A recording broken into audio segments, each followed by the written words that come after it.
मैं विखलेश आज इस तालाब में कूदकर अपनी जान देने जा रहा हूँ, क्योंकि तंग आ गया हूँ इस अकेलेपन से। ना कोई साथ देने वाला है, ना कोई साथ रहने वाला, और दोष भी किसे दूँ जब मेरी इस हालात का जिम्मेदार मैं खुद हूँ। कुछ दिनों पहले मेरे पास सब कुछ था, सुंदर सा परिवार, नंदा मेरी दूसरी बीवी और गुड़िया सी बेटी सलोनी मेरे कलेजे का टुकड़ा थी। वह 5 साल की थी तभी उसकी माँ लक्ष्मी चल बसी थी। छोटी सी उस बच्ची को मैंने कभी माँ की कभी महसूस नहीं होने दी। मैंने अपनी बेटी की परवरिश अच्छे तरीके से कर रहा था, लेकिन मेरे रिश्तेदारों का कहना था कि माँ आखिर माँ होती है, सलोनी को माँ की ज़रूरत है और इसलिए मुझे दूसरी शादी कर लेनी चाहिए। लेकिन मैं तैयार नहीं था, क्योंकि जानता था कि सौतेली माँ सौतेली ही होती है। आखिरकार मेरे अपनों की जीत के आगे मुझे घुटना टिकने पड़े और मुझे नंदा से शादी करनी पड़ी।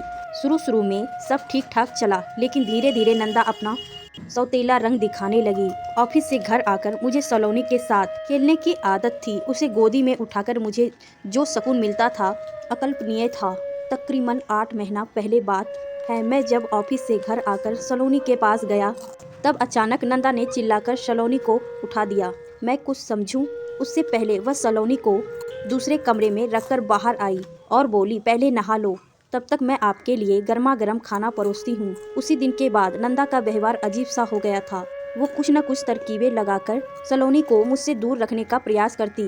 कुछ कहने जाओ तो वर्तमान परिस्थितियों के लेकर मेरे सामने सलाहों का पिटारा खोल देती।